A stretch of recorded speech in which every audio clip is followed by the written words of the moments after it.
오늘의 사연 시작합니다. 제 인생에서 남자는 제 삶 그 자체였어요.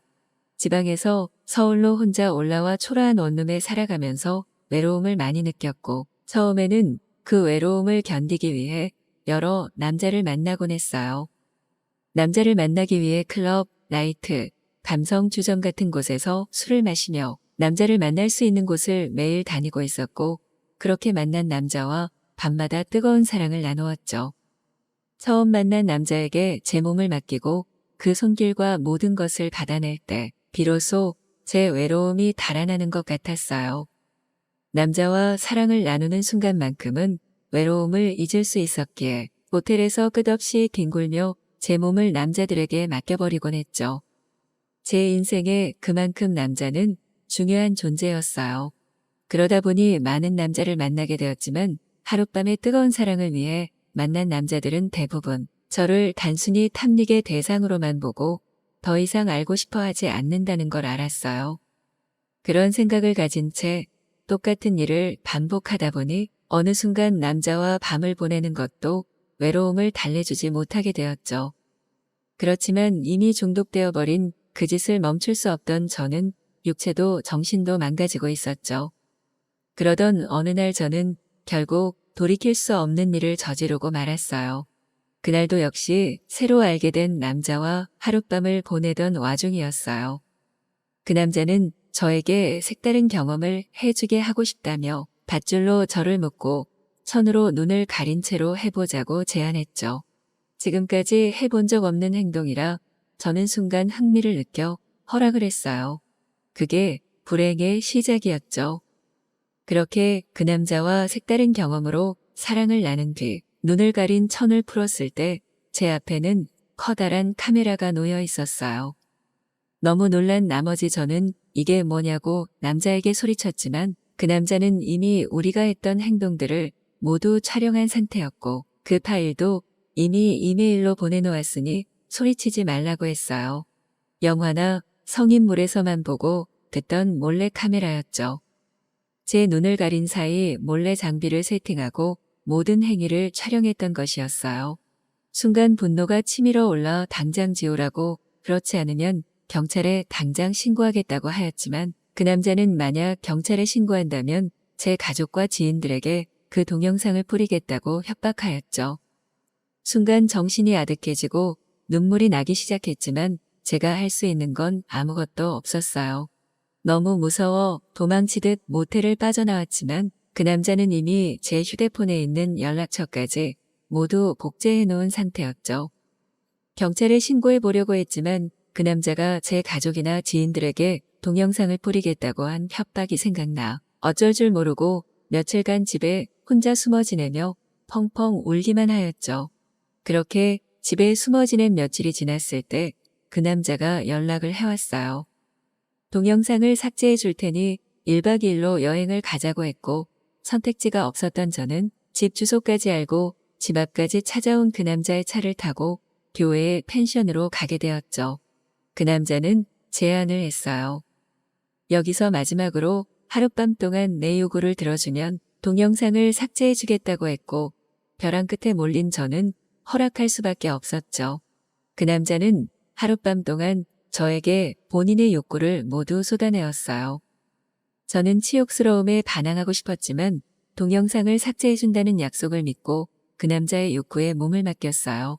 그렇게 그 남자의 모든 것을 밤새도록 받아내었죠. 아침이 되었을 때 저는 불안해지기 시작했어요. 그 남자의 말이 처음과 달라지면 어쩌나 하는 불안함에 조심스럽게 동영상을 삭제해달라고 말했고 다행히 그 남자는 약속대로 동영상을 지워준다고 하였어요. 제 눈앞에서 처음 찍혔던 동영상 파일을 삭제해 주었죠. 저는 치욕스럽고 힘들었지만 동영상을 지우게 한 건 정말 다행이라고 생각했어요. 집으로 돌아와 무너진 정신을 다 잡으며 다시는 남자를 함부로 만나지 않겠다고 다짐하였어요. 그 남자가 다시 찾아올까 하는 두려움에 집도 이사하고 휴대폰 번호도 바꾸며 저를 찾지 못하게 개명까지 했어요. 그렇게 힘든 일이 있었지만 다시 일상은 시작되었고 저는 하루하루 바쁘게 보내며 그날의 일을 잊으려고 노력했어요. 다행히 시간이 지남에 따라 그 일은 서서히 잊혀져 갔고 제 상처받은 몸과 마음도 서서히 치유되고 있었죠. 남자에 기대지 않고도 외로움을 해결할 수 있는 방법이 많다는 것을 알았어요. 필라테스를 꾸준히 하기 시작했고 주말에는 혼자 영화 보고 독서도 하며 온전히 나를 위한 시간을 보냈어요. 나 자신을 가꾸며 내면을 채우는 시간을 가지니 외로움은 서서히 사라져갔어요. 언제부턴가 남자에 관심이 없어지고 혼자만의 시간을 보내는데 익숙해지기 시작했죠. 이렇게만 산다면 남자는 평생 만나지 않아도 될 것 같았죠. 하지만 그 생각은 오래가지 못했어요. 이따금씩 그날의 무서운 기억이 떠오를 때면 누군가에게 기대어 울면서 모든 걸 털어놓고 싶었고 그 대상이 진심으로 사랑하는 좋은 사람이면 좋겠다는 생각이 들었어요. 하지만 남자를 술 취해서 거리에서만 만나봤던 저는 좋은 사람을 만나는 방법을 전혀 몰랐죠. 그러던 중 우연히 친구가 소개팅 이야기를 꺼내 괜찮은 남자 소개를 부탁했어요. 얼마 지나지 않아 친구에게 연락을 받았고 소개팅을 하게 되었는데 밤거리에서 만난 남자와는 다르게 예의가 바르고 저를 세심하게 배려해주는 남자였어요. 저는 그 남자에게 호감을 느끼게 되었고 얼마 지나지 않아 사귀는 사이가 되었죠. 제 아픈 과거를 말할 순 없지만 그 따뜻함으로 제 상처받은 마음을 아물게 해주는 남자였어요. 그렇지만 사랑하는 마음이 커질수록 한편으로는 두려움도 같이 커졌어요. 만약 이 남자가 내 과거를 안다면 저를 떠나버릴 것이라는 생각에 걱정이 쌓여갔고 가끔 과거의 남자친구를 물어보는 남자친구에게 몇 명 사귀어봤는데 네가 최고라는 거짓말을 하며 상황을 넘기곤 했죠. 죄책감과 미안함에 그 남자를 놓아줄까 여러 번 생각했지만 이렇게 좋은 사람이 떠나버리면 죽어버릴 것 같다는 생각에 결국 말을 하지 못했고 그렇게 몇 개월이 지나가 버렸어요. 사귄 지 몇 개월이 지났지만 지금까지 저는 남자친구에게 몸을 맡기지 않았어요. 제 더러워져 버린 몸에 이 좋은 사람의 몸을 섞어버릴 순 없었죠. 그런 사실을 전혀 모르는 남자친구는 제가 관계를 장기간 거부함에도 이유를 묻지 않고 싫으면 어쩔 수 없다는 말을 하며 끝까지 저를 배려해 주었어요. 그렇게 1년이라는 시간이 지났을 때 남자친구는 여행 이야기를 했어요. 1박 2일로 여행을 다녀오자고 하였죠. 당일치기가 아니면 무슨 일이 일어날지 뻔히 알고 있는 저는 처음에 거부했지만 남자친구의 기다림이 너무 고마워 이번 여행에는 제 몸과 마음을 열어보기로 용기 내었죠. 남자친구는 숙소 예약부터 맛집까지 혼자 예약하며 여행 준비에 성의를 다하는 모습이었어요. 그 모습에 다시 한번 감동한 저는 지금까지 기다려준 남자친구에게 최고의 선물을 주자고 생각하며 남자친구 차를 타고 여행을 떠났죠. 갑자기 불안함이 엄습했어요. 남자친구가 차로 저를 태워가는 길이 익숙했죠. 몇 시간 지나지 않아 불안함은 현실로 다가오고 말았죠. 남자친구가 예약했다던 숙소는 바로 1년 전 제가 동영상을 지우는 대가로 그 남자에게 몸을 맡긴 그 펜션이었죠. 남자친구는 아무것도 모른 채 예약 잘하지 않았냐며 신나 있었고 저는 몸이 바들바들 떨리며 눈물이 나기 시작했죠. 남자친구는 그런 저를 보고 너무 놀라 무슨 일이냐며 물었고 저는 아무것도 말할 수 없어 더욱더 울고 말았죠. 여행을 망치고 돌아와 남자친구에게 이별을 통보했어요. 더 이상 그 좋은 사람을 제 옆에 있게 할 수 없었죠. 남자친구는 이유도 모른 채 이별당한 뒤 저를 잡기 위해 수없이 연락하며 본인이 잘못한 게 있다면 말해달라고 하였지만 역시 저는 아무것도 말할 수 없었어요. 그렇게 남자친구와 헤어지고 다시 1년이 흘렀어요. 이제는 정말 남자의 모든 관심을 끊어버린 뒤 친구들도 만나지 않은 채 혼자 살아가고 있어요. 과거의 저에게 달려가 뺨을 때리며 지금 하고 있는 행동들을 멈추라고 소리치고 싶지만 그럴 수 없는 현실이 너무 슬프네요. 모든 게 과거의 업보라고 생각하며 하루하루 후회하며 조용히 살아가고 있답니다. 저는 다시 사랑을 할 수 있을까요? 안녕하세요. 썰스타그램입니다. 오늘의 사연 시작해 볼게요. 안녕하세요. 저는 올해 35살이 된 여자입니다. 제게 참 기분 좋은 일이 생겨서 친구도 없고 자랑할 것도 없어서 이야기하러 왔습니다.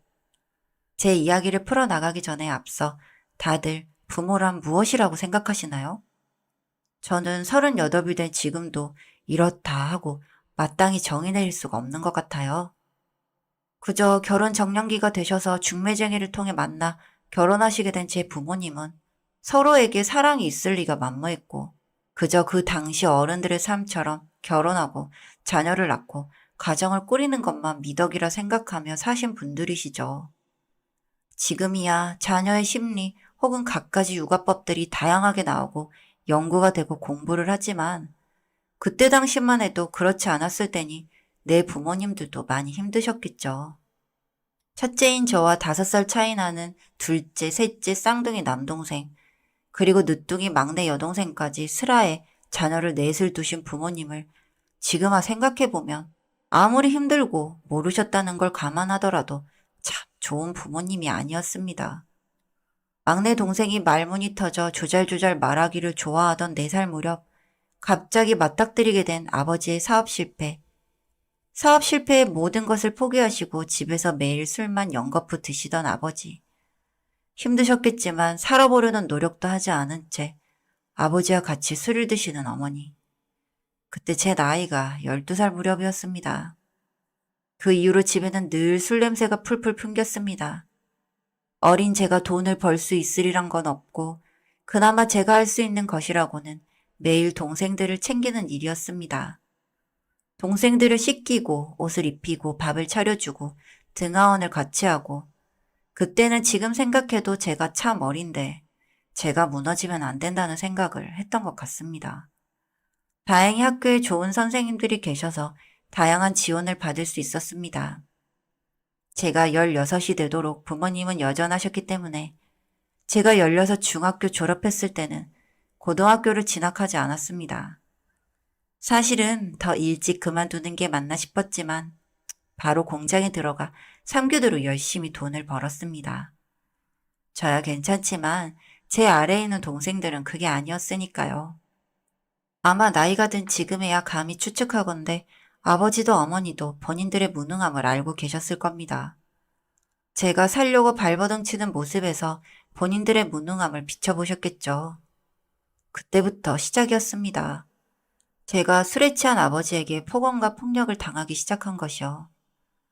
야간 근무를 끝나고 돌아오면 환양연인이 뭐니 하는 말부터 시작해서 결국엔 제 뺨을 때리고 발로 밟아야 끝나던 아버지의 폭력은 쌍둥이 동생들이 어느 정도 크고 나서야 멈출 수 있었습니다만 폭언은 여전했죠.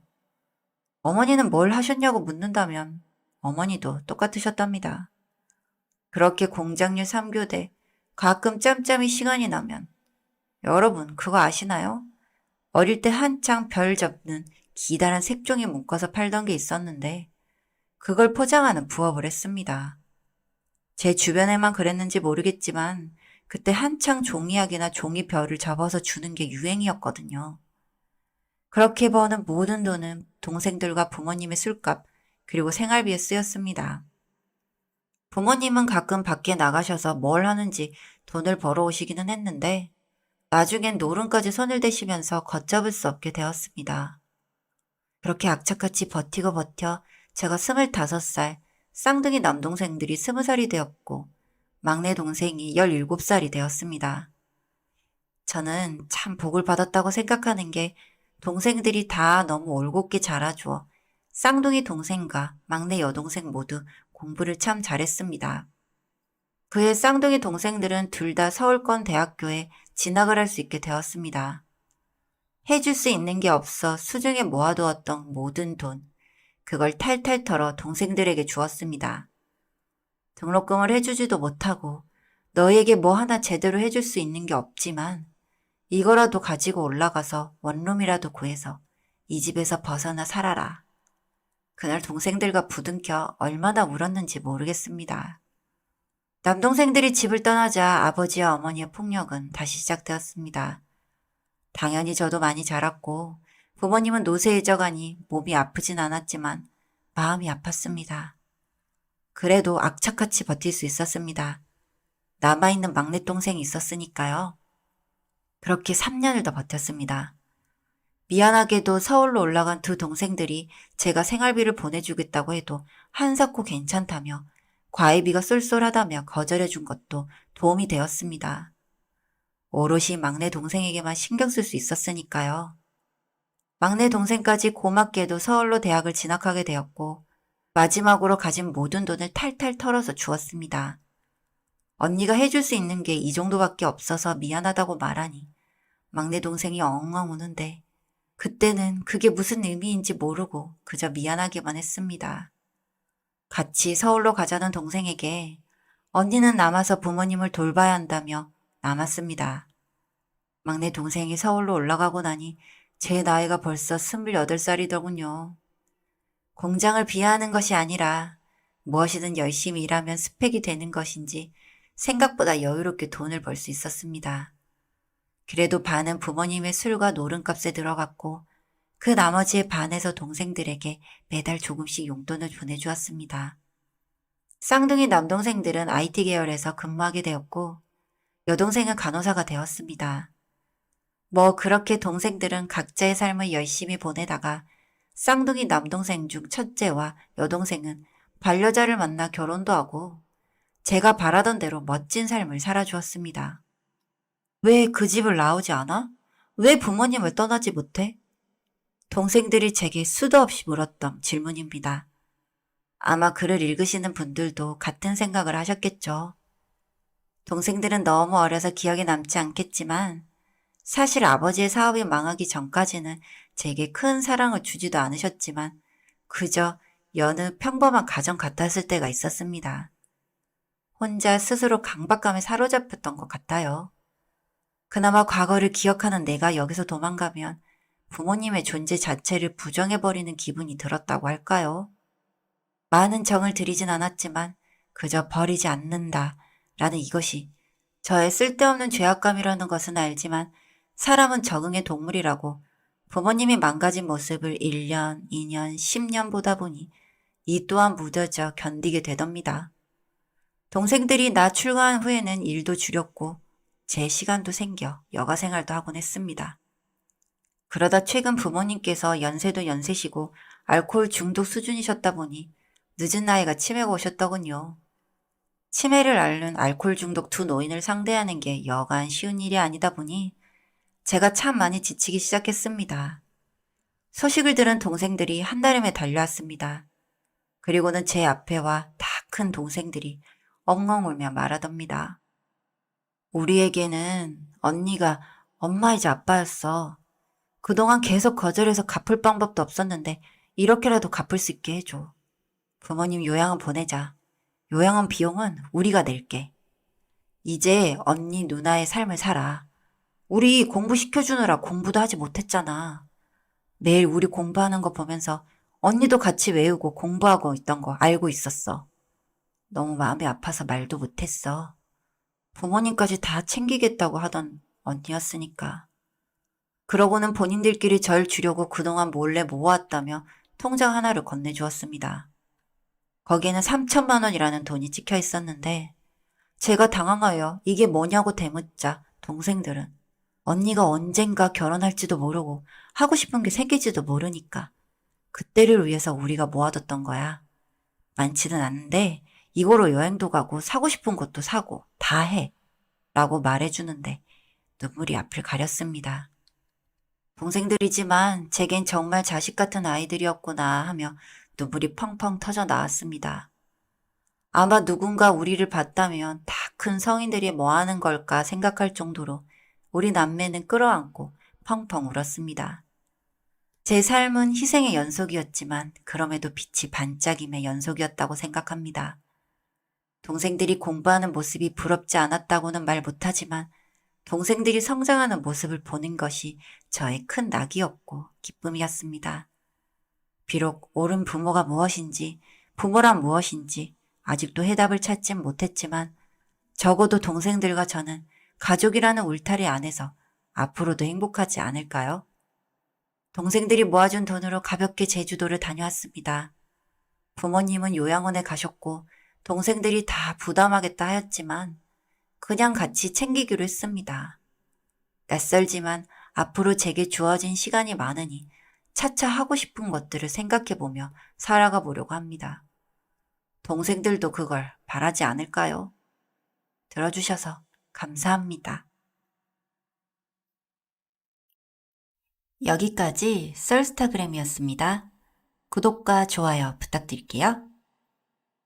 여름의 뜨거운 햇살 아래 사무실은 시끌벅적했다. 난 상사의 잔소리에 내 마음이 점점 답답해져 갔다. 일주일 내내 꼼짝없이 앉아있던 탓에 집중력이 흐트러지기 시작했지만 상사는 그런 내 기분을 전혀 이해하지 못하는 듯했다. 정태 씨, 이 보고서 왜 이렇게 늦게 제출한 거죠? 상사의 목소리가 귀를 찌르듯 날카롭게 울렸다. 미리 준비했어야 하는 거 아닙니까?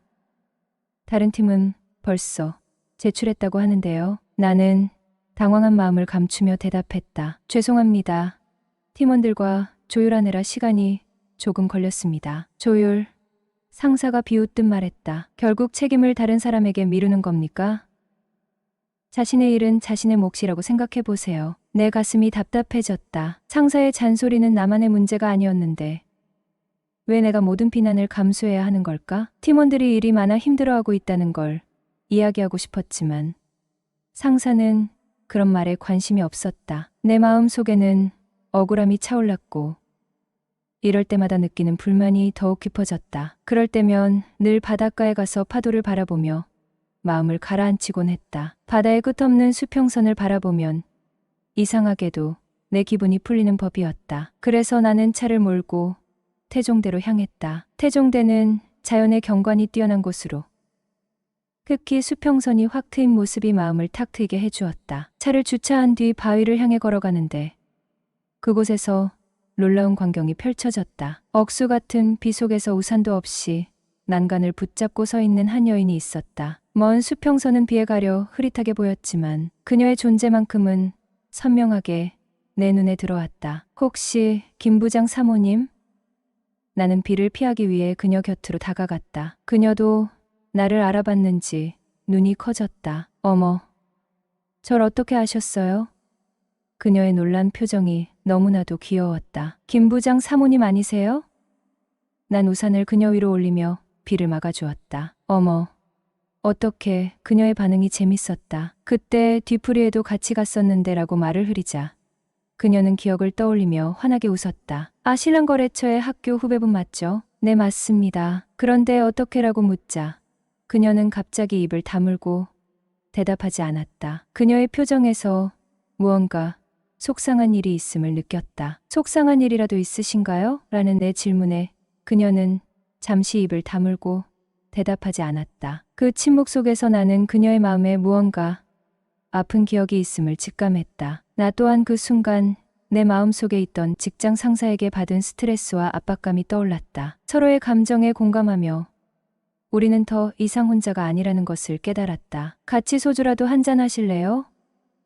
비도 오고 기분도 우울한데 내가 조심스레 제안하자 그녀는 잠시 생각하다가 미소를 지으며 말했다. 술 친구 해주실래요? 그녀의 제안은 어쩌면 우리의 고통을 함께 나누고 싶다는 마음의 표현이었을지도 모른다. 우리는 서로의 상처를 이해해주고 그 속에서 위로를 찾고자 하는 마음이 있었던 것 같다. 비 오는 날의 흐림은 우리의 마음을 자연스럽게 열어주었고 그 결과 서로가 서로에게 끌리는 계기가 되었다. 물론이죠. 제가 부탁드리고 싶은 게 있어요. 가시죠. 우리는 서로의 마음을 이해한 듯 그렇게 함께하기로 했다. 차에 올라탄 그녀에게 타올을 건네자 그녀는 물기를 닦으며 마치 어린 소녀처럼 환하게 웃었다. 비 오는 날의 우울한 기분 속에서도 그 미소는 나를 밝게 만들었다. 서로 어려운 처지에 놓인 사람들끼리의 동정이 어쩌면 이끌림의 시작이었을지도 모른다. 저도 아침부터 직장 상사에게 한 방 오라지게 깨지고 울적했는데